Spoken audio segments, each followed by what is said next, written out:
Welcome to In the News for October the 11th, 2024. I am Brett Burney from appsandlaw.com. And this is Jeff Richardson from iPhone JD. Hey, Brett, how you doing? Jeff, it's a good day to sink a submarine or just maybe submerge it. Why am I saying that? Because I read your post today, and this may be the first time that I had a strong desire to finally purchase a Vision Pro. You've been talking about the main thing about the Vision Pro is really when they start putting out content that's going to take so much advantage of what the Vision Pro can do. And I think this was a turning point today. And I loved how you kind of set this up today with just talking about how the synchronized recorded sound to movie started with the jazz singer in 1927. And then today, this could be another turning point for how we could take in entertainment and movies. And it's a short video, a short film that I'm sure Apple kind of underwrote it, right? Called Submerged. And even just watching the behind the scenes video that you posted today, I'm like, this looks incredible. Like, this is not just watching a movie. This is like being in the movie is what it felt like to me. Just watching the behind the scenes video in and of itself. But you've actually watched the movie, and I just want to hear a little bit more about how it went. It is awesome. I've said before, and let me begin by saying I've got a little bit of a cold. I apologize that I don't have that normal velvety radio voice of Jeff Richardson. But anyway, but despite my cold, I was able to enjoy numerous times watching this movie.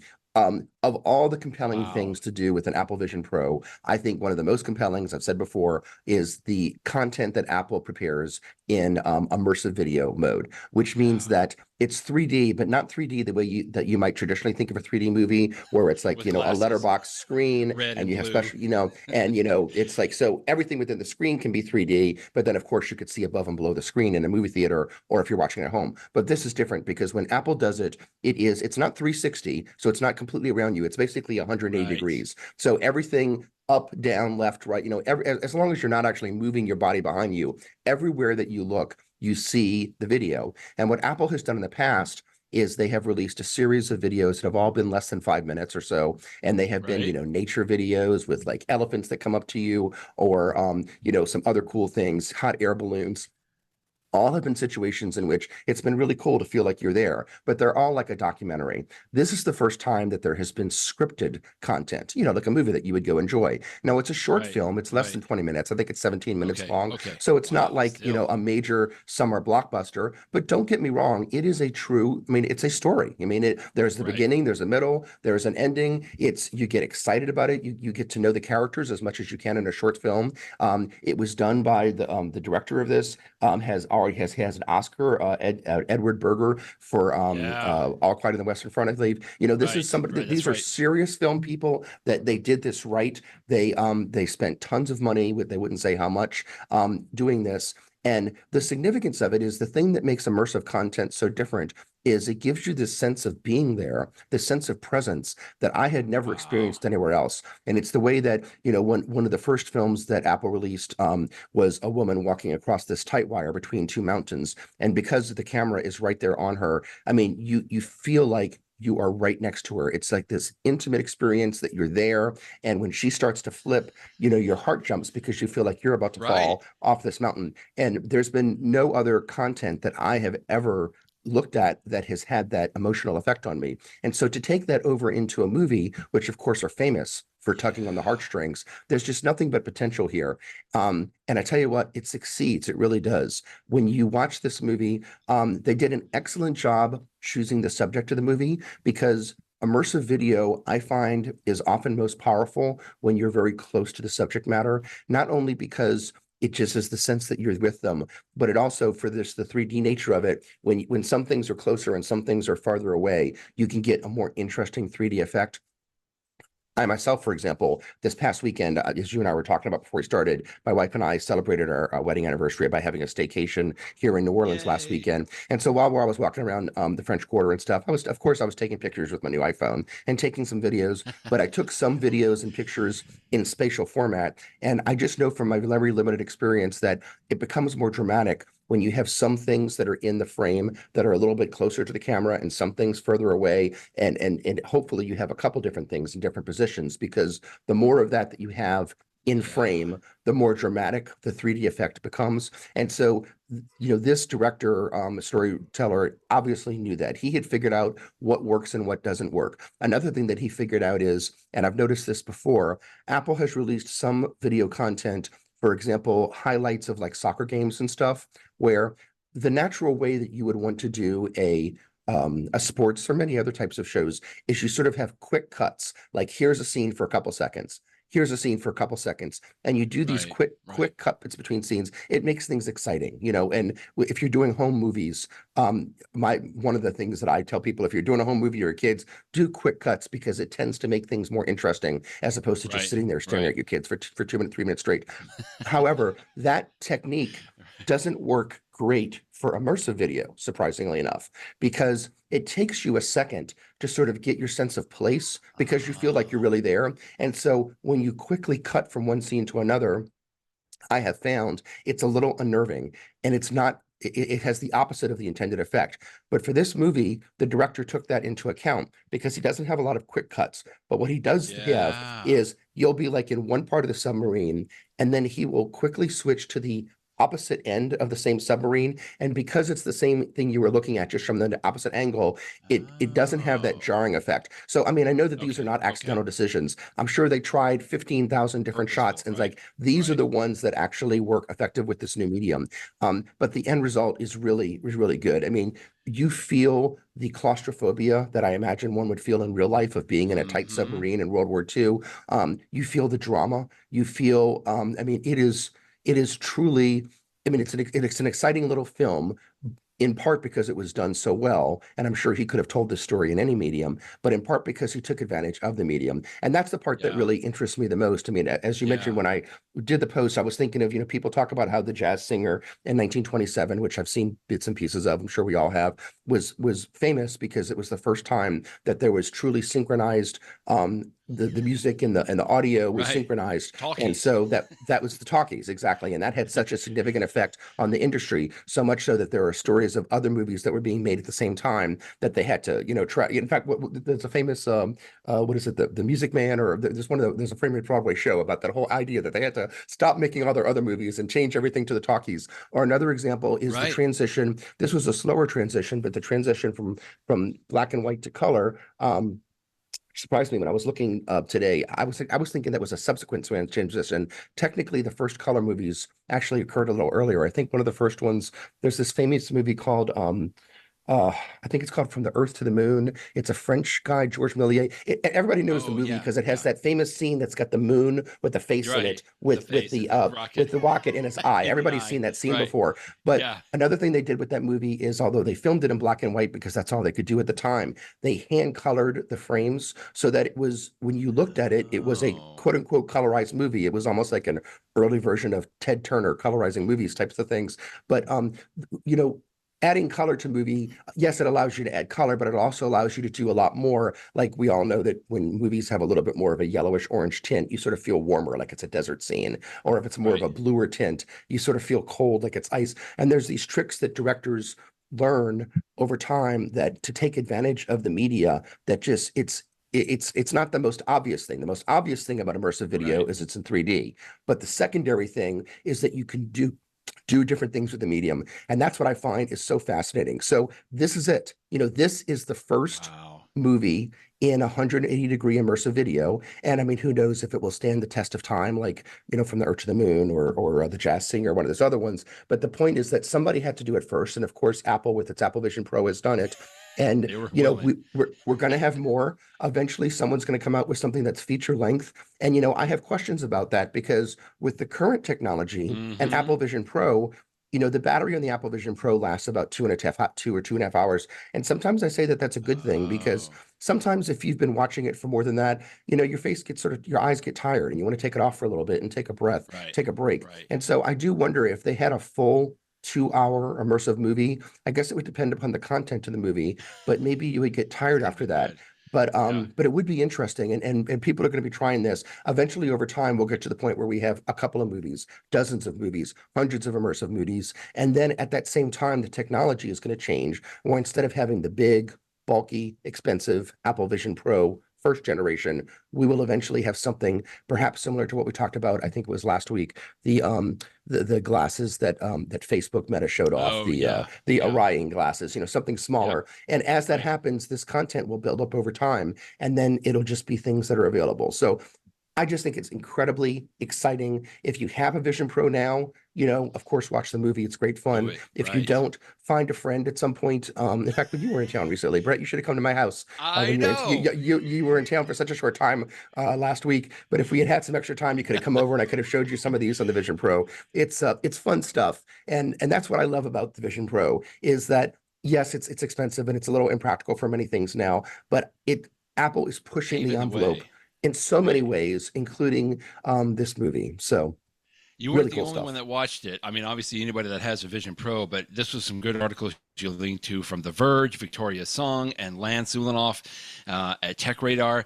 And one of the things, similar to what you were just talking about, that struck me is I think Victoria was talking about this, that it was so immersive that he really wanted to turn all the way around, like 360 degrees. But you've mentioned this a couple of times, and I'd love to hear your thought on it. It's 180 degrees because as you're doing this, apparently, like the action is happening in front of you. But I think in one of the stories that I read that you linked to, you could turn and look at like the rivets on the side of the Hmm. wall or look down to the floor, even while the actor is doing something in front of you.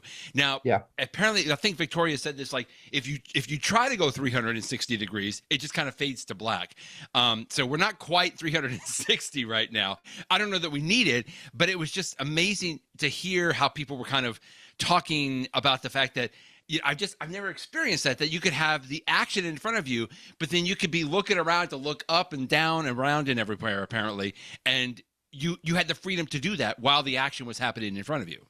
Yeah, that part reminds me of Jason Snell mentioned this in his review. It's almost like watching a stage production because we've all been in Oh a theater yeah, before where, if right, you're watching the stage, and of course, the stage is not 360, it's just in front of you. But when you're watching the stage, the main character might be on stage left giving the soliloquy, but you right. might be looking Could at look another around. character Oh, who, okay, I because you're just gotcha. interested in their reaction. And so you're looking towards stage Right, right. And to have that freedom is one of the cool things. And it's definitely true here. It also, of course, changes the way that you make the movie because the interviews, and yes, there are that's the some other interviews thing. that you can watch on YouTube that are, of course, they're in 2D. It's just a regular, a regular type of movie. And Right, where the director and the creator, Edward Berger, describes that because so much was in the frame, they had to do things differently. For example, lighting a right, scene.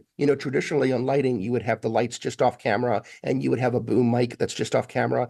And you can right, do that when your screen is limited to like a screen size. But when everything's 180 degrees, you can't do that because you'll see the boom mic or you'll see the right. lights. And so they had to build that into the set so that it would be hidden in the set and yet Amazing. still, as a technical matter, do what it needs to do. And it also means that he said that they had to spend a lot more money in recreating this fake submarine because they know that although the action might be in front of you, they couldn't Right. fake it because someone watching it might be looking to the right. And believe me, it has, I mean, we've all been inside of Yeah. like a ship or a submarine. You know how it's got that, it's a lot of metal, it's a lot of metallic, and the paint is very shiny. And it's got that look to it that as you're looking around, it is totally believable, even when exciting things start to happen in the movie, not to give away the plot, but like when things sort of explode and, sparks come and stuff like that, Right. you can, Right. in fact, one of the, I mean, it probably won't surprise you given the title of the movie that there is a scene when water comes in the submarine. Hopefully, I'm not spoiling it for anybody. And the way that they have the camera angle right at the point. I mean, imagine if you're filming something, imagine if you're standing Uh-huh. in like a lake or if you're standing in the water and you film something with your iPhone where your iPhone is just above water level so that almost you feel like you could duck down and almost look underwater a little bit. They have some shots at Oh. that level. And Brett, I mean, they got to me because there's a part of you that just sort of has a natural fear of drowning. That's just a natural Sure. reaction that we all have to Sure. like. And when you're Yeah. watching this, it almost gives you this creepy feeling because you could feel the water coming up. And it's just, but they had to build sets that would account for that for you looking in every direction. So that's one thing. One of the things I want to say, but that reminds me of also is because of this filming technique, because you feel so close to it, you Uh-huh. almost feel like, I mean, imagine if you're watching a play, but your seat was not in the audience. Your seat was like, hey, you want to come sit up on stage with us? That's Hey, sort of what you feel like. And courtside. you have to be quiet. It's like courtside seats. And so you got to be quiet. Don't say anything. You're going to sit Right. here right in the middle of the stage watching the show. Right. Just be quiet and don't make a lot of noise, but you can watch it and you can turn around and you can see the characters all around you. It's almost like that. And it really is interesting.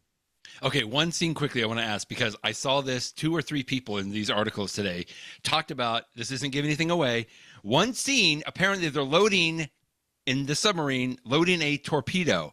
And Victoria's Song, I remember specifically in her article, said she instinctively like reached her hand out to like stop it, because somehow, however that it was shot, Jeff, it feels like you're in the tube getting shoved with this torpedo. Do you know what I'm talking about? That scene? I know exactly what you're talking about. And let's talk about that one effect.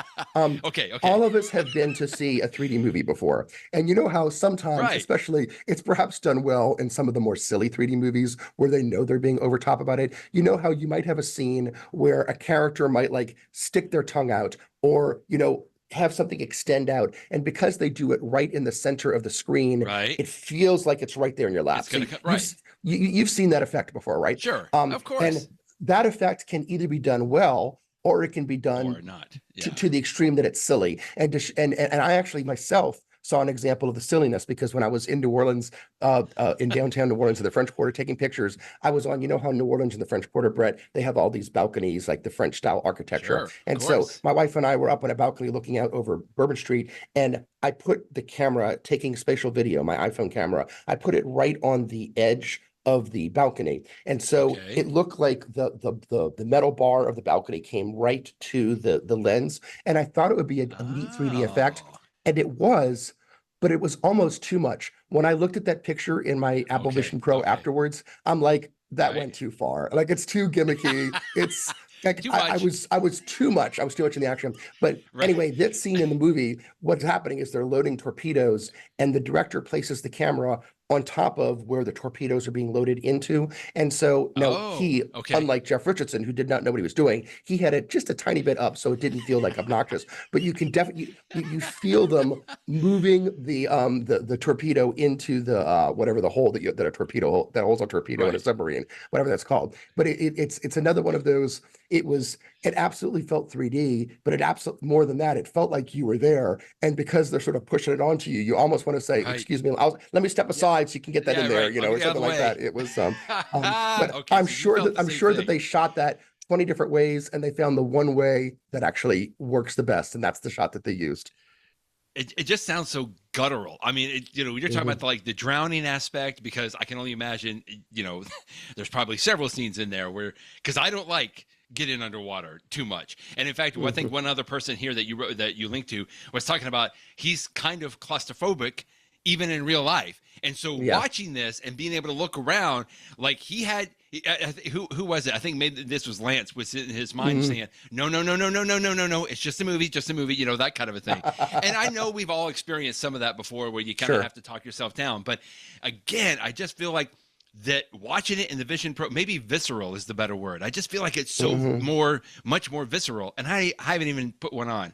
So, I put one on, but I haven't even looked at it. So anyway, good stuff. I'm glad that we talked about it, because I know we talked quite a bit about the Vision Pro, but I think the way that you set it up today was just brilliant, and saying, this is something this is a mark in time to be able to show what entertainment is going to become. And we know the Vision Pro is going to get better, and we know the entertainment is going to get better as well, which is just. And one last thing I'll say, Brett, is it's not just these $1 million, Hollywood movies that have this effect. I mean, keep in mind that if you have an Apple Vision Pro today, or if you think you might get one in the next 5 years or so, when you take a picture, anyone with a modern iPhone can take these spatial videos and spatial pictures.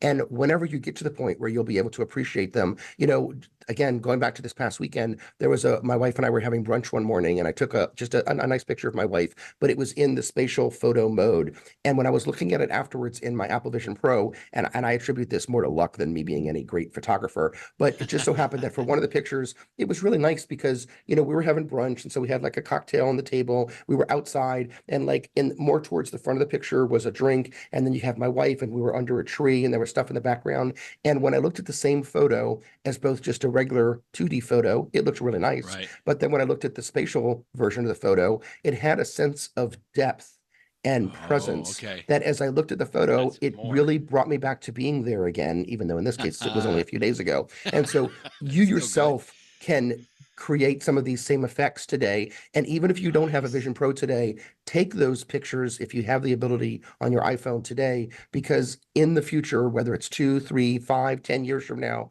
you will be thankful that you have some of these photos that have that spatial effect in them. Yeah. Even if you're not taking spatial photos, another story you linked to today, which I thought was really cool, was if you have the latest iPhone 16 or 16 Pro, is it both models? I I think it think looks it's like that it is. all the, let's Yeah. see, I think it's all the 16s. Yeah.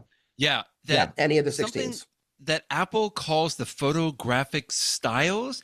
And I liked what you were talking about this because it's not so much like a filter, like what we've come to get used to. Like with Instagram, you can do like a gray filter, you can do a shiny filter, whatever.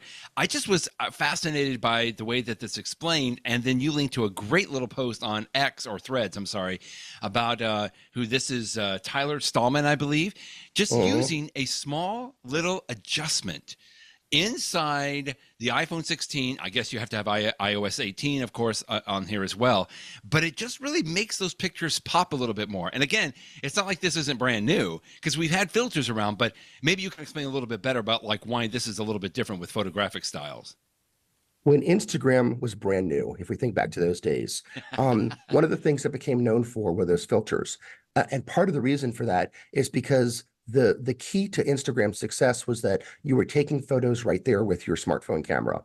But the Right. problem was at the time that Instagram came out, smartphone cameras were, they were just sort of crappy compared to today. And so Instagram was smart enough to say, well, let's actually turn that to an advantage. We know that the Right. picture fidelity is not going to be as good as a great camera, but they had all of these fun filters, many of which were so over the top, making everything look really purple or Yeah. really orange. And so they said, let's have all these fun filters. And so it doesn't matter if the pixel quality wasn't great because you're making it a fun picture with the filters. Well, nowadays, 2024, Instagram, they really demote that. You don't need that anymore because our photographs are more Right. than good enough.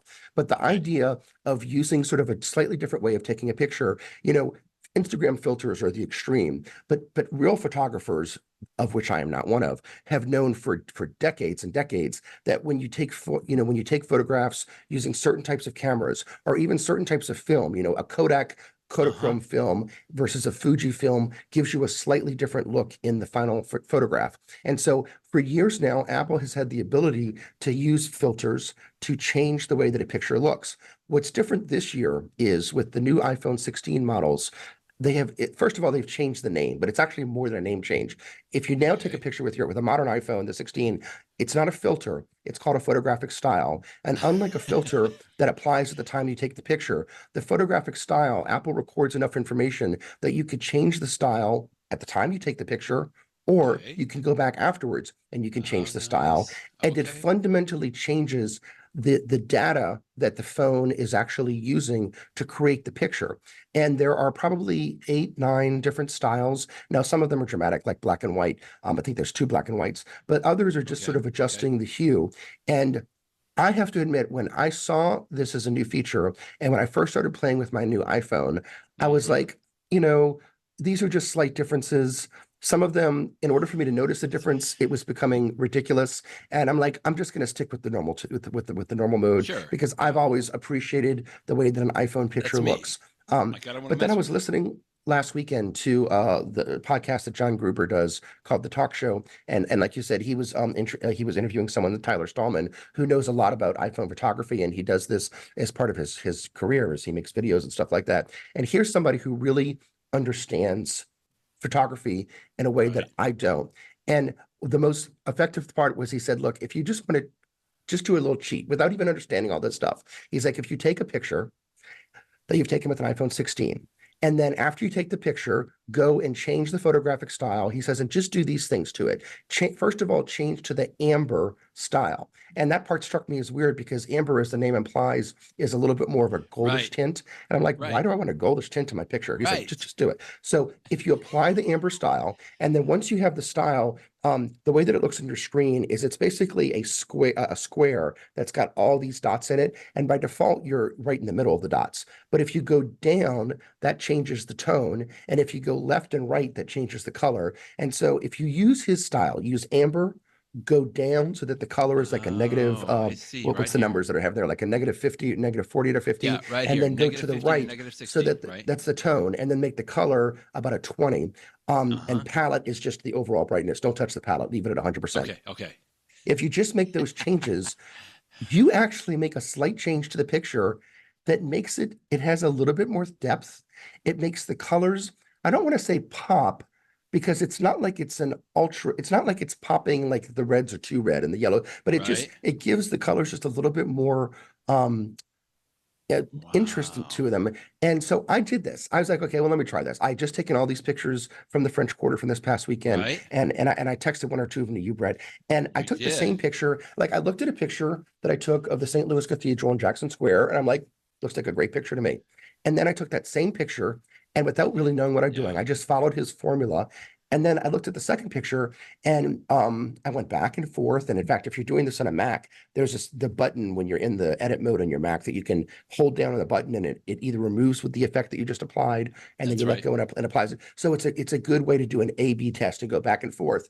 And I tell you, every single one of the pictures, with maybe one or two exceptions that I applied this to, this actually looked better. And I'm like, Yeah. huh.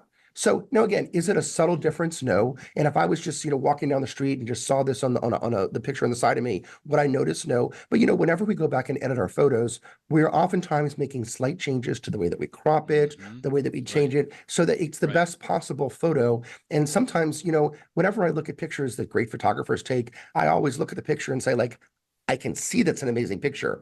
How they got to that result, whereas me, I would not be able to, I don't know what it is that Hmm. they're doing that I'm not doing, because sometimes we may even be using the same equipment. Maybe they're using an iPhone, but they get to this result. This is one of those examples of what the pros do to get to that result that's just a little bit better what you might normally do. So the Yeah. moral of the That's story great. is that this is a real feature, photographic styles. I mean, this does make a difference. And if you do nothing else than follow this one formula with your own pictures, I think it makes a difference. Now, having said that, just before we started recording today, Brett, I sent you one or two pictures that I took, like Yeah. one with and without. I mean, could you really tell the difference? I mean, it's pretty I slight. could tell just because I knew I was looking for it, right? If you didn't tell me and you had both pictures together, I probably, I mean, and if I looked carefully, I could maybe tell just a slight difference. But, Mhm. I don't know because I was looking at it on my Mac, which happens to be, 3 years old. So I don't know if that maybe Oh, has something to do with it. I mean, I wonder if I look at it on my phone instead of my Mac, that might have a little bit of a change, even though my phone is a 15 Pro still. So anyway, well, I'll look at that and you know report where I back to actually you noticed it the on that. most, Brett? Yeah. On my iPad, my relatively new Oh, iPad M4, right, and I right, have the iPad Pro, which has got a really a wonderful screen on it. exactly, right. That of all the devices in my life, except perhaps for my big screen TV, my iPad makes pictures look the most beautiful on it. They just do. And this is the device where I actually noticed it most. So you're right. If you're just going to be Okay, using okay, an old computer screen, you're not going to notice the difference. If it's a YouTube video, you're probably not going to right. notice the difference. But if you're watching it on like a really high quality 4K HDR big screen, or a really beautiful iPad Pro screen, or even some of the newest Mac laptops that have really Yeah, nice screens, not the external screen, but the actual built-in screens, that's always true that the better screen you have, you'll appreciate these small differences. So again, I don't mean to say that yeah, it's the end that this is the be all end all. It's not as dramatic as going from color to black and white or something like that, but it is a real difference. And if you have that special picture of your spouse or of a location or just something that seems special to you, and you want the picture to look its best with the newest iPhone 16s, you now have the ability to maybe get that little bit of extra oomph by adjusting some of these styles. I will tell you, I'm looking at it on my 15 Pro now, and that second one with the lights that you sent me, Hmm. I would say I can definitely tell now in the second one. I would say it's a Hmm. little, I was going to say warmer, but maybe I mean richer. It just looks Hmm. richer. That's a Like good the word, colors richer. I look like that. richer. I can like that gentleman that's sitting that's sitting in the doorway on the left, like he looks richer, like he's defined a little bit more, if that makes sense. Anyway, Hmm. I'm glad you shared that because Tyler here calls it a recipe, his photographic styles recipe. And so literally just follow those little simple steps, and I'll make sure I'll link to it in the show notes, and just try that. Especially so if I have a 15 Pro, I don't have access to the same aspects on here. Okay, so it has to be a 16 or a 16 Pro, which is great. I mean, it's just good. And again, I feel like you could probably achieve some of these same results if you really knew what you were doing. You know, you said that a couple of times, right? If you were a professional, you could probably put it into Adobe Lightroom or, you know, some other kind of a tool that you could, Photoshop, that you could actually manipulate. I mean, that's why we take raw photos, right? The photos Right. in raw, because the people that know, which look terrible really when you take the original picture, but it's because it basically keeps everything flat, and then professionals know exactly what to do on what colors to bring up and everything to make it look good. And I feel like this is kind of like a poor man's approach to it, because that's the way I think about it. Anyway, I'm glad that you shared that. I thought that was good. In fact, I'm glad One you more, mentioned the raw yeah, format, because Apple's yeah, had the raw exactly, format for a few years now, and exactly. I don't use it because that is just a bridge too far for me. I'm not going to spend that much time in You're it. not going to do But that, right? this, I'm not going to spend the time on raw, but I probably will spend the time for certain pictures to adjust the style. So To there you adjust go. that style. Yeah, very good. One more story quickly that you linked to about just generally like the camera. I thought this was good. For nothing, if nothing else for me, it was just a reminder. It's like, hey, I got Slo-Mo on my camera. And I love that because I've used it. I remember when that first came out, which was several years ago. I remember specifically because my kids were young, and I'm like, let's try this out. Let's go out in the yard. It was fall, and all the leaves were on the ground, and so they ran and jumped into a pile of leaves, and I had the Slo-Mo version. I mean, this was many, many years ago, right, Jeff? And it was just cool because it was regular speed up until the time that they leapt off their feet, right? And then I put it into Slo-Mo as they jumped into the leaves. But you linked to a very good, quick little video from Apple today on the iPhone 16 Pro cinematic Slo-Mo. So there is a little bit of a difference here. Obviously, it's come a long way from when we first had slow motion on the cameras. But it is cool to remember you do have that capability, that option to record even cinematic slow-mo on the iPhone 16 Pro. Yeah, and the difference here is, of course, it's 4K, so it's lots of detail. But the real difference is the Yeah. slow-mo that you and I did in the past. The original video that we recorded was probably something like 30 frames per second, which is what your eye normally perceives as for regular video. But when you did it like at half speed, well, then suddenly it was going to be 15 frames per second, Yeah. and you would sort of notice there was a little bit more. I mean, your eye could tell that things were half speed. But nowadays with modern cameras, Wow. not only can they do 60 frames per second, but the latest iPhones can do 120 frames per second, which means that even when Incredible. you make it half speed, or even if you make it quarter speed, and you're Right. still at 30 frames per second. And so you can cut the speed down to a quarter speed, which makes everything go really slowly. And yet there's so much Right. fidelity that it looks just as good as a regular shot that was taken years ago at normal 30 frames per second, which is why they call it the cinematic. This is not an effect that I have used very often, but every once in a while I do. Like maybe if I've had some fun scenes where like kids have these poppers that like you pull the thing and the confetti comes out, Yeah. and Ooh, you fun. you switch to slow-mo just as the confetti starts to come Just as out, it and you pops. start to Yeah. see the kids faces sort of like wow, and they're Uh-huh. fun effects. And so having the ability to do it the way that that a cinematographer might do with really expensive equipment, just using the iPhone that's in your pocket, pretty cool stuff. We have had no shortage of reviews of the iPhone 16s and 16 Pro, but we always enjoy getting the perspective from Jason Snell at Six Colors. You linked to his iPhone 16 Pro review today. Which one of the reasons I'm always interested is because Jason has been well known to be such a big fan of the old mini phones, right? He loved that smaller form factor. And so I was interested just to read this review, which of course is fantastic, on just getting his perspective. On the iPhone 16 Pro, which is obviously much bigger than his beloved Mini that he has. Mm-hmm. But just quickly, I also loved how he did this little like bullet point aspect in here. Like, what were the big changes year over year, right? Because really, what he kind of has honed in on, which I think was excellent to point out, there hasn't been much of like a hardware change, like an overall form factor change since the iPhone 12, right? I think that's what he was referring to here. And Mm-hmm. it's true, even though we've had some of these incremental changes, and he talks about the 13 Pro, 14 Pro, the big major changes, but like the overall big picture form factor really hasn't changed all that much since the iPhone 12.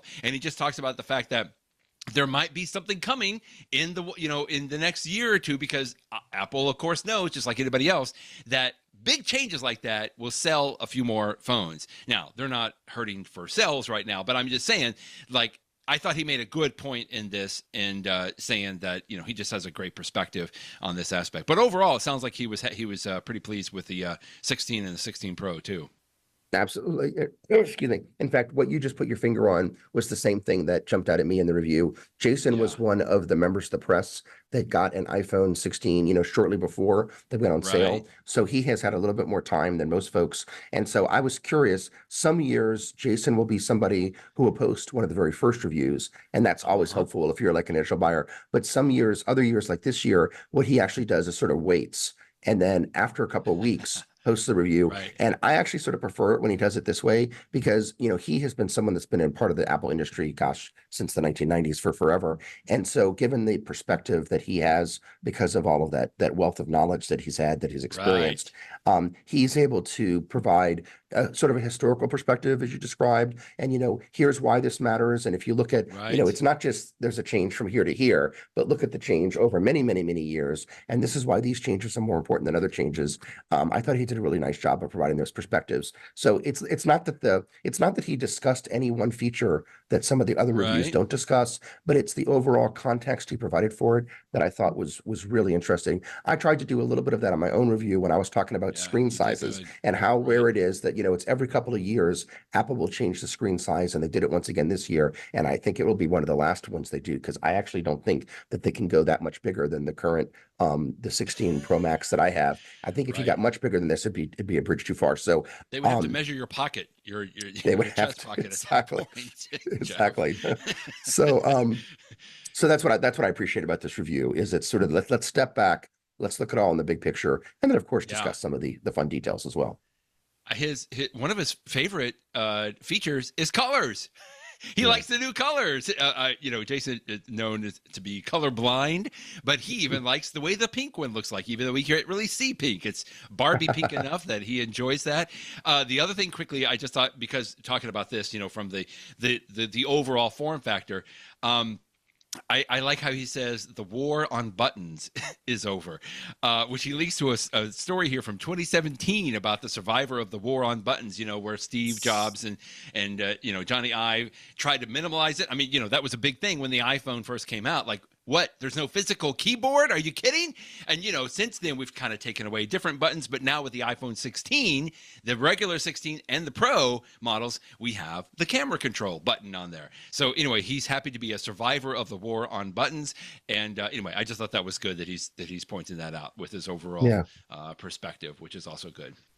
On the color thing, Brett, one thing it's worth pointing out is that for years now, Apple has had much more fun colors for the less expensive version of the iPhones. But when you move up to the Pro version, your choices are black and gray. And for me, that's fine because I always prefer the black model. But if you actually do, different shades of gray. But if you actually do want to get a colorful model, this model year, the iPhone 16 model year, is actually a pretty good year to do it. And I say that because sometimes the gap in features between the Pro and the non-Pro is bigger. This is one of those years where it's smaller. Now, for me, it's still significant. Things like the 5X telephoto lens, which I would not want to give up. But if there was ever a year where you say, like, I'm going to get the non-Pro model on a year where it has even more of the features of the Pro than normal, this actually is one of those years. It is a smaller gap this year. So again, it's still enough of a gap for me to prefer the Pro, but for others that's not quite as important for, this might be a year to actually get the non-Pro model, get one of those fun colors if that makes a difference to you. So that's something that's worth considering if you're trying to decide which one to buy. In a similar vein, another Jason Cross over at Macworld, had a good review of the Apple Watch Series 10. And I think he starts off saying right here that the Apple Watch has more or less looked and felt like the same since the Series 4 of the Apple Watch. And I think it kind of still goes all the way back to the original Apple Watch, unless you would talk about the Apple Ultra, right? That kind of went outside of the bounds. But the overall form factor, although we talked about it's much thinner now with the Series 10, but the overall form factor has kind of stayed the same since Series 4. But I thought this was a really good review, an overall review. And I think this is similar. What I liked about it is that he says pretty much the same thing that I think you and I have said the last 2 or 3 weeks. If you have an Apple Watch 7, you could probably upgrade. If you have an 8 and 9, you may not need to. But if you got a 7 or less, it would probably be time to upgrade to the 10 because you're going to be much happier with it. Yeah, that's what I mean. disagree with him a little bit on saying that. I mean, yes, it's true. Every Apple Watch since the first one have all looked like an Apple Watch. I myself see the differences in screen You can size see it. and the Okay. differences in width, but I appreciate that the regular person probably doesn't notice that quite as much. But the one point that Jake and I do agree on is, like you just said, that if you have a 6 and earlier, then I think that Mhm. you're going to really appreciate all the changes. The 7 is on the cusp. Yeah. That's what I changed from, was a 7. Certainly anything more recent than the 7, I would not upgrade it from the 8, 9, or 10, unless you really had some specific feature that that you needed for Yeah. XYZ reason. The biggest one though for me would not be, if you had an 8 or a 9, and you're looking for a really big change, instead of going to the 10, I would consider going to the Ultra like you have, Brett, because it does have that significant new feature of the extensive battery life, albeit with the cost of Right. being much thicker. But yeah, but I do agree with him advice. How long should you hold on to an Apple Watch for? After a couple of years, you'll start to know the difference. I find that like a new iPhone every 2 or 3 years is pretty good, and if you go more than that, then it's going to be significant. Right. I think that Apple Watches they hold their value a little bit longer in my mind than an iPhone does, and in part just because Apple doesn't change the Apple Watches significantly from year to year. So. Right. Well, when I was in New Orleans, I didn't get to play with your Vision Pro, but I did get to look at your brand new Series 10 watch. And Yeah. something that he points out in this article that I didn't realize is that because the Series 10 is a little bit smaller, or thinner, I should say, right? We talked about this last week about how it is thinner compared to, like, I guess this is a Series 8, 9, or 10. But that means the digital crown had to be a little thinner. I didn't Yeah. even realize that. Obviously, you've seen it because you've been using it, but I wonder, has that affected the way that you use it? I mean, could you tell, like, maybe when you first put it on or anything? So it was something that I had intended to put in my review, and I forgot Okay, about it at the okay. time, but I did notice it. And part of the reason I noticed it was when I was, and this is a silly way to notice it, but I was taking pictures of older Apple Watches, like some of my older Apple Watches, and I was Right. putting them next to pictures of the Series 10 just to see the relative differences. And Sure. one of the Yeah. things that I was trying to do to sort of, because you want to make the two pictures otherwise the same, except for the difference in size of the watch itself, I was taking the buttons. I'm like, well, surely the digital crown's the same size on both ones. So Surely. I would expand one picture so that the digital crown was the same on both of them. But then I'm like, that doesn't seem right. And that's when I realized, yeah, Apple was, they realized that by having a thinner watch, you couldn't have the exact same size digital crown as before. And so they adjusted the size of it. But yes, it does work really well. And I notice it a lot. In fact, one of the big differences that I notice is this, not only is this my favorite digital crown ever, I particularly like this digital crown more than the one that's on the Ultra. Oh, And that has, okay. in part because of the Yeah, digital crown on the Ultra, first of all, has protection on the it left and does. right of it, That's which right. is good if you're going to like hit it against a wall or a rock or something like that. I don't have that But I protection. can't. Yeah. And But it because of that limits me, my protection, fingers. Yeah, go right. ahead. Also, the grooves on an Ultra that you have are deeper Uh-huh. grooves, They which is are. good if you Yeah. have like gloves on or something, you can actually change it. True. But for me, True. I actually Yes. prefer this feel where instead of, I don't need to have deep grooves on it to be able to move it easily because nothing is blocking the left and right side. So it's a minor difference, but like if you're in a store and you're trying to decide between a Series 10 and an Ultra, one thing I encourage you to play with is the digital crown, because the digital crown, it works very differently. It's a different size, it's a different Okay. shape. Okay. That is a real difference between the Ultra and the Series 10 that I got to Nice. notice by trying both of those. So it's something to look out for. We've talked about the fact that Apple is becoming a what I call like a health company, and one of the Sure. ways is because of this Apple Watch. And even though we've been talking about it, I thought this was a fascinating article you linked to from David Fellon today, Fallon from The Independent, where he actually talks to several of the folks that we know from the Apple videos, Dr. Desai, and let's see, there was two others that he was talking to, Jeff Williams, Mhm. Dr. Desai, and then Jay Blahnik. Who, again, if you don't recognize the names, you've seen their faces, I'm pretty sure, if you've watched any of the Apple keynotes.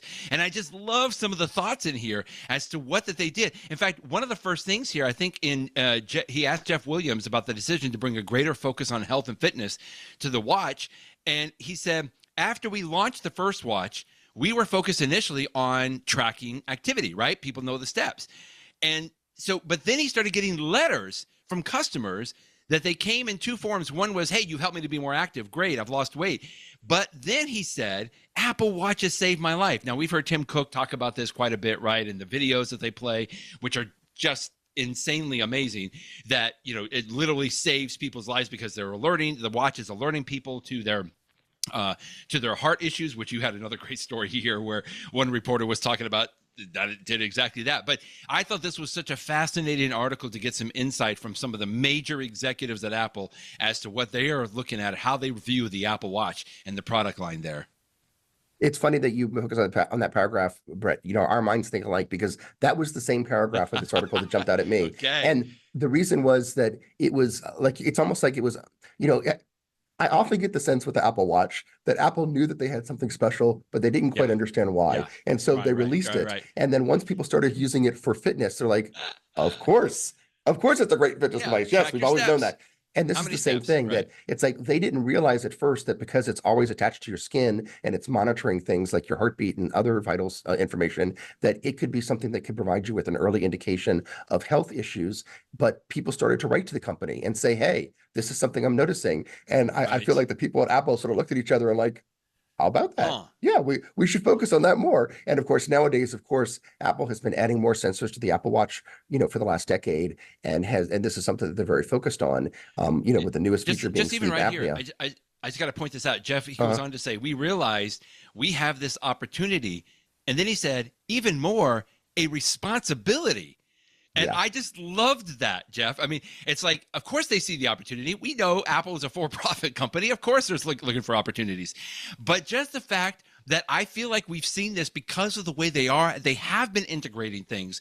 Even things like the Fitness Plus, right? I mean, the fact that they are offering so much content and so much awareness around the health of the thing, that they see it as an opportunity, but then even more, a responsibility. Now, some people may look at that and say, well, of course they'll say that, right? That's the way that executives talk.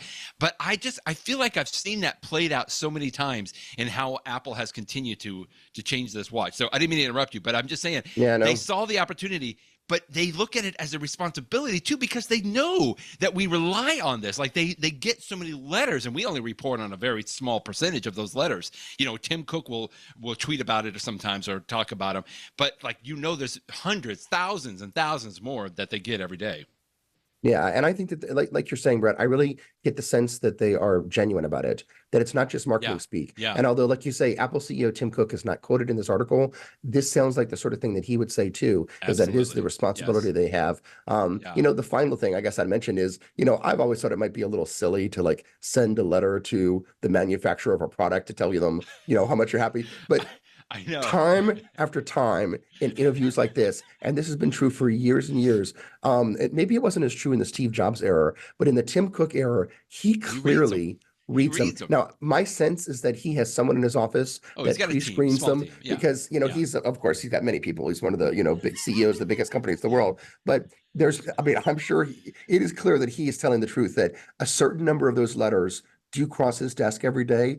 And as this article reveals, some of those letters, he'll like, hey, this is a good point. Let me send this over to so-and-so. I'm going to send this to, you know, to Blahnik. I'm going to send this one to Williams, you know, and he sends them out to people, say, hey, look at this. And, you know, we should explore this in the future. So I say that I've never felt the need to do this myself, but if anyone listening to the podcast, if there's something special, be it good or bad, go ahead and send that email in to Tim Cook, because they actually do read them. And sometimes it actually makes a difference in the future of the product. So you're not going to get a free Apple Watch. So don't no ideas.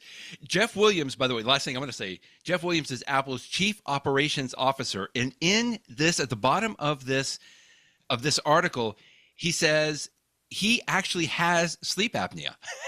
And so in other words, he was just being sort of transparent about this. And he says, when I discovered it, it was a game changer. Now, I don't think he discovered it through the Apple Watch, because apparently he's been doing this for a while, but he got a CPAP machine. It was like a new lease on life. And just knowing that, though, I mean, not only is this a responsibility, Jeff, but it tells me that this is even personal to some extent, that Jeff Williams did not know he had sleep apnea.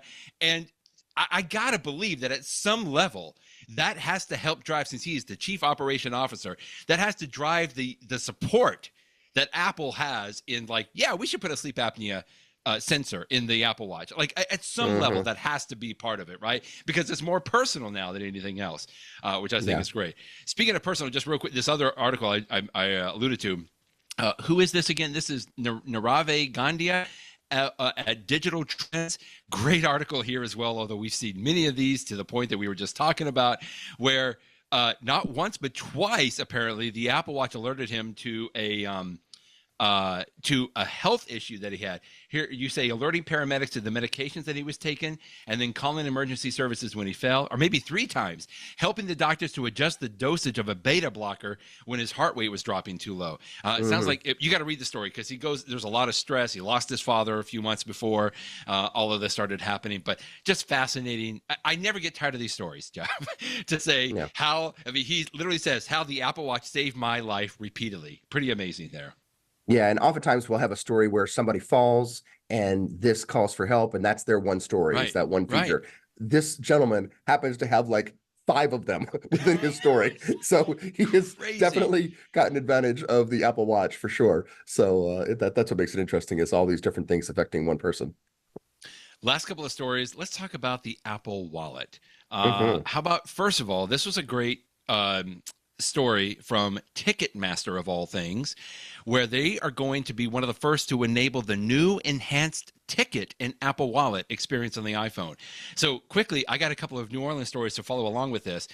When we went to a concert that night that we got to New Orleans last week, Jeff. We went Tuesday night to the House of Blues. We're there in the French Quarter at New Orleans. And I had my tickets on my iPhone. Now, it was just in the Apple Wallet. Like I could, like you go to the Apple Wallet, you can pull up any credit card. But in this case, it was a ticket that it did have a QR code on it. But when I showed that to the person that was taking the tickets, instead of scanning that QR code, I literally just nudged or tapped my phone to their device, which I think was another phone was kind of built into this device, but it looked like they had another package on it or an extra battery or something. But that was it. Like that ticket was all that I needed to get into the show, and I had my wife's ticket on there as well. So when I saw this story, I was like, bring it on. Like, instead of just having a QR code, what if you could interact a little bit with the actual ticket for a concert or sports event or something? And so I was just thrilled to see this. Like, I'm getting more and more enamored with Apple Wallet, the more that comes out. In fact, I just got my COVID shot yesterday, or 2 days ago, with my wife and my son. And I don't know if you know this, but we use the where I am at the Cleveland Clinic, we use the MyChart system, right? I can now go into the MyChart system and I can say, add my vaccination card to my Apple Wallet. So it's there, because we're getting ready to travel internationally, Jeff. And, sometimes you got to have access to that. And to me, that's what I'm saying. Like, Apple Wallet is just becoming so much a bigger part of my life in so many ways. And so seeing this Ticketmaster story was really cool. Yeah, in fact, I mean, of all the features that was coming along with iOS 18, I'm sure that Apple announced this and I just missed it. I don't know if you saw it, but it wasn't until this Ticketmaster press I release didn't. that I even knew this Yeah. was a new feature. And so to be, what it is with an enhanced ticket, not only does it get you into the event, but it can actually have additional information associated with it, such as map. here's a map of all the seats, Yeah. and this is where your specific seat is. So you can say, oh, now I need to know, So or cool. maybe parking details, or maybe Yeah. information about the venue. And so instead of you, having to say, okay, well, this is my ticket, but like, where do we park? Well, I don't know. Let me go look at the website and see what they say. That will all be associated with and built into your ticket, as it should be, frankly. Beautiful. Why not have all of that information? Now, say what you want about Ticketmaster. They own the business. They charge too much. We can all have bad things to say, but let's give them their due. One good thing that they're doing is, since they do own the industry, at least they're taking advantage of this Apple experience. Now, to be fair, it's not like going to be widespread instantly. I think in this press release, they mentioned just a few things that are happening in calendar year 2024, but they say that, starting in 2025, they expect to roll this out more generally. Like everything else that Apple announces with the wallet, it takes time for it to happen. But wouldn't it be nice that when you go to your concert in the next year or so, suddenly you'll have all this additional information right there with your ticket? Now, Ticketmaster also mentioned that they'll have links associated with the ticket to purchase merchandise. So I'm sure that Ticketmaster would Of love it course. for you to buy, not only have your Taylor Swift ticket, but also your Taylor Swift link to buy a t-shirt, and they can get their cut of it. So let's not, say that they're completely, being Right. angels here. I'm sure they're getting their Right. cut as well somewhere along the ways. But some of it will, of course, be useful information, such as where is your seat located, that, of course, you would want to know. So I can't wait to use this. Very cool. The other, so I mean, I think I used to only think of Apple Wallet for like paying for things because in my wallet, I typically have money or I have credit cards. But I like the fact that Apple Wallet, as I mentioned, not just for like tickets where I can store. In fact, when we parked at the airport, when we came home, Jeff, I didn't have a physical, I actually did have a card for the parking lot that we use, but I don't even carry the physical card anymore because I've got the parking app, or in my Apple Wallet, I have the Right. ability just to scan that card. Like there's so much more that it does. However, when you go into Apple Wallet, right, most of the stuff that I'm just describing now is at the bottom section of the Apple Wallet. Right. But Right. everything at the top is the credit cards. And so this was another last story here that you were talking about today, where thankfully more and more stores are coming on board with this Apple Pay, because here's what I'm realizing, Jeff. I don't even realize how often now that I do use Apple Pay at any store that I go to. I don't carry as many physical credit cards as I used to. I don't need them. I don't want to carry more of them. I always have my phone with me or my Apple Watch, and I just want to pay that way. And this happened to me. The story you linked to here is how Home Depot is starting to roll out Apple Pay support, because that is one store I go to and I pull out my phone when they tells me and every time the cashier, because you can tell they get this question all day long, and they just look at me and like, we don't have tap to pay. And I'm like, are you kidding me? You're Home Depot. Another place I think you mentioned in this story, you mentioned in your post, H-E-B grocery stores, mostly only in Texas. But the same thing, I go there and it's just natural. I'm pulling out like, this is the way I'm going to pay for this. And the cashier, it's like, I almost feel sorry for them, because I know they have to answer this. They're like, sorry, we don't have tap to pay. They don't even apologize most of the time. Yeah. We don't have tap to pay. So I was like, I don't know what to do. Like, I don't know if I've got a credit card. And I'll tell you one last story quickly. In New Orleans, apparently Cafe Du Monde won't let you pay for beignets with Apple Pay. I love Cafe Du Monde, Jeff, and they got to come on board. It was so instinctive. It was a young lady that was checking this out, Jeff, and it was so instinctive to me. As soon as she tells me the amount, I'm reaching for my phone before I even get my phone out. This young lady knows exactly what I'm doing, and she's like, "Do you have a physical card, sir?" And I kind of look at her like, "Why would you ask that silly question, young lady? That's ridiculous." And you can tell even in her eyes, she's like, I know it's ridiculous, but we don't have tap to pay. Now, yeah. I know there's probably a charge associated with it. They took credit cards, so I know the credit card fee can't be a hindrance, but maybe you have to set up with a tap, aspect. I know. Anyway, that's a long-winded way to say thank you, Home Depot, for finally coming on board. Save your cashiers, please, because it's just a waste of time on this. And thank you, H-E-B, for doing it. And Cafe Du Monde, next time I come to New Orleans, you better have tap to pay, please, because I got to have my beignets. Home Depot is a funny one for me because they used to support it. Like, I personally, Jeff Richardson has gone to the Home Depot in New Orleans and paid with Apple Pay a couple years ago. And then I noticed that the next time I went, they suddenly weren't supporting it. I'm like, how can something that worked here last month, and it had to do with their cash register systems and stuff like that. Yeah, so, who knows what the reason were? Some people say, oh, it's a conspiracy. There was a post by John Gruber this week that I did not link to, but he said that he actually thinks there was no nefarious intent. It was literally just the cash register systems they were used didn't happen to support it, and Home Depot, for other reasons, happened to be upgrading and just got this support, and so now it's rolling out everywhere. But whatever the reason, it's nice that this will be available anywhere.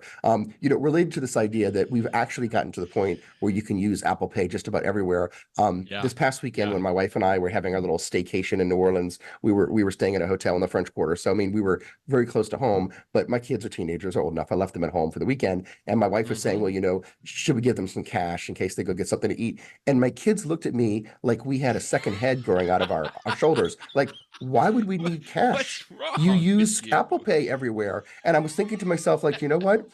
Pretty much everywhere you go, I guess maybe not Cafe Du Monde, so I guess they weren't going there, but everywhere else, exactly. And that's what I sort of laugh is that, this younger generation is growing up in a world in which the idea that you can't use with tap to cash. pay everywhere you Right. go. It's like, it's like me asking Nuts. them, do they need to have like an 8-track cassette tape or something like that? Like, what are you talking about with this cash thing? Why would anybody want cash? So it's just funny. I like how Chance Miller does link to this other story here. This just came out, what, a couple of 3 days ago. HEB caves to the pressure and Caves to the begins pressure. rolling out Apple Pay to all stores. As well, you should. I like HEB. If you're in Texas, you know what I'm talking about. And again, I'll just quickly say, because I mentioned we're going to be traveling internationally soon, all of our international listeners, we know you've been doing this. Like, we are so far behind in the US on some of this, and it's ridiculous to have to even talk about it. But I'm looking forward to that. I'm coming to London, so I'm looking forward to that sometime soon. In the know. In the Okay, know. this week I helped somebody out with some of their iPhone devices and Mac devices. And she asked me a question, Jeff. She said, hey, she might be thinking about upgrading. She has an Apple Watch Series 7. And I told her exactly your experience, you upgrading, Jeff. And she's like, you know what? I might want to do that. How do I find out when I purchased this Apple Watch Series 7? And I thought to myself, well, that's a pretty good question. I don't know the answer to it immediately. Okay, I knew then the next thing I thought of was, well, you could go look for your receipt if you still have it, right? If you saved it somewhere, maybe it was emailed to you. That might be one way to go about it. But when I thought about it a little bit more, and I think I even Googled this and found this out, you can go, Apple has a coverage page. So this is what this is meant for, is that when you buy an Apple device, as we've talked about before, you get basically a free year of warranty, through Apple Care. You can pay, there's different ways that you can extend that warranty on there. But Apple has a site called checkcoverage.apple.com. And you can go to that site. You can log in with your iCloud account. You can sign in. You don't even have to really sign in if you don't want to, but I think it's ridiculous. I'll tell you why in a moment. You can just put a serial number of a device, and then there's a little captcha there that you can type in, and it'll tell you when that device was purchased, because it also tells you when your coverage will expire, right? That's the main goal of it. But if you sign in with your iCloud account, it will literally show you all the devices that you have purchased. Now, not past devices. These are mostly going to be active devices, right? Like I had my Mac, my iPhone, my iPad, my Apple TVs, my AirPods. So all of those were listed, Jeff, and you can go in and see if you're still covered by Apple's warranty, by Apple Care, or when that Apple Care coverage expires. But you can also see the purchase date on there. And I just thought that was fascinating, because I don't know of another better, like, official way. I will tell you one thing quickly. My most recent AirPods Pro with the USB-C, I did not buy through Apple. I got through Amazon. So when I logged into this, those AirPods Pro were not listed on there. It knew that I had them, but it didn't have it on there. It said, when did you make that purchase, or what is the serial number? I was able to get that information. I went into my Amazon order, and I was able to put in the date, and now it's in there. And now the coverage, I can check on the coverage. There is a similar site as well. In fact, they talk about it here in this article. It's called mysupport.apple.com. And so that just will let you go and check if your devices are covered, but it has a little bit more information on there as well. So either of these sites, checkcoverage.apple.com or mysupport.apple.com, go in and log in with your iCloud account. And there's a little bit more information, not a ton of information, but it is good to know, like, when did I buy this? Like, I just realized I bought my Apple Watch Ultra a little over 2 years ago now, so I'm out of the basic coverage. I can, obviously they'll let you renew it if you want to, but it's just a great site to keep in mind that you can go to and check all of those things if you want to know when you actually purchase a product. That's what I was looking for. It's important to know when the coverage is still there or not, but I just like knowing, when did I actually make this purchase?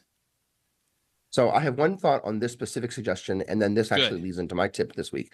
On this suggestion, one thing to keep in mind is you do have to log in with your Apple ID to see this information. Right. Keep in mind that if you've been using Apple products for a long time, like you and I have, you may actually have multiple Apple IDs. Way back in the day, I had there's one for iTunes, and I had one for .Mac and all that sort of stuff. And as a result, whenever I do this, all I know is whichever Apple ID I put in first, Murphy's Law, That's not going to be the one that my product's going to be under. I'm going to have to log out of that and then go That's a into the great other point, one. Jeff. And if I use the Yeah, other one first, I guarantee you that's going to be the wrong one. I'm going to have to log that's a out that and go great to the first. point. So, but Yeah. anyway, so keep in mind that you may have two Apple IDs.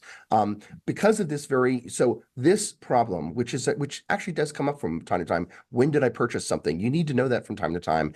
I started doing something years ago that I'm so happy I did, and that's why I keep it up today. When I make significant purchases, and you need to decide what that means for you, but good examples are when we buy a car in my family, or a new computer for me personally, or a new Mac Okay. or a new iPhone. I always create an entry.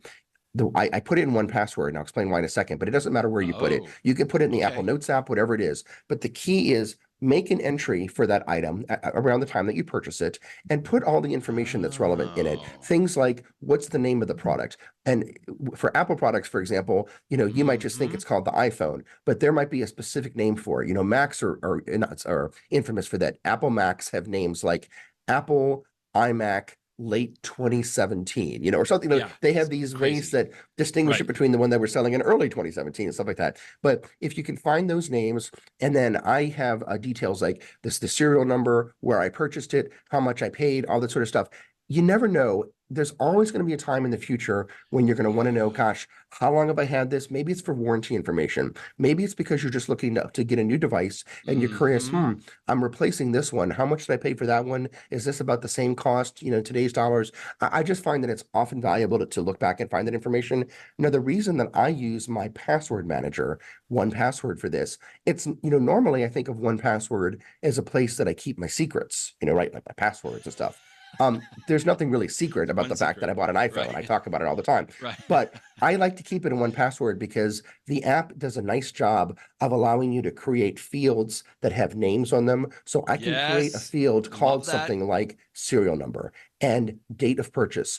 Or for my cars, I have fields like VIN number, Yeah. date, Excellent. model, mileage at time of purchase if it's a used car, the salesman that helped me. And once you create it in 1Password, I can then, so like I have the first car that I did that for. Mm-hmm. And then when I get a new car, years later for like someone else in my family, I just take that entry and copy it so that all the fields are there. And then in the new entry, I will just change the VIN number, change the model number, change the color. But all of those forms that I previously thought were relevant to a car, or previously thought were relevant to a computer or an iPhone or whatever, are there. And I mean, it's not like I use it every day, but it's absolutely something Oh, that every so couple of helpful. months I will have a Yeah. need to get the information about those significant items that I've purchased in my life. And Yes. I just know that because I've been doing this for years now, I just know to go to 1Password and do it. So again, whether you use 1Password or use So Notes, good. if you get Yeah. yourself into the habit, your future self will be thankful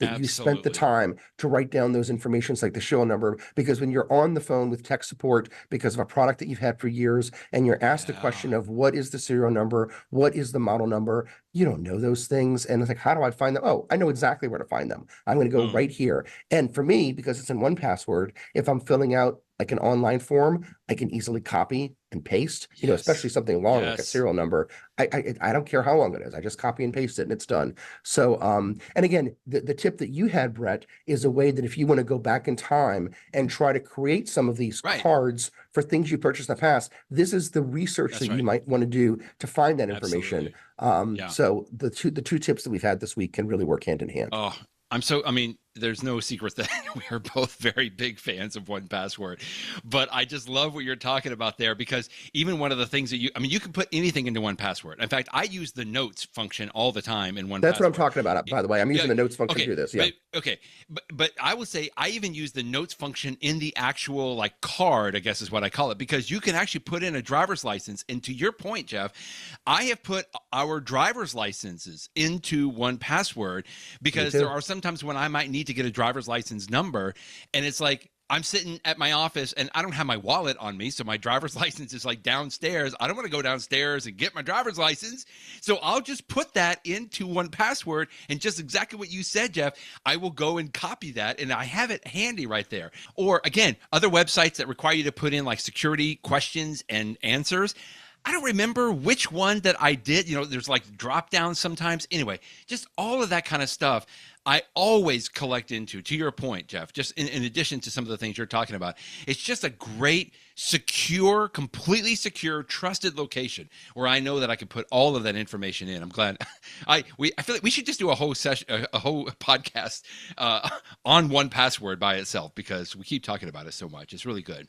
Okay, well, I think that will do it for today. We'll end on a good note with 1Password, on a secure note with 1Password. Lots of good stuff.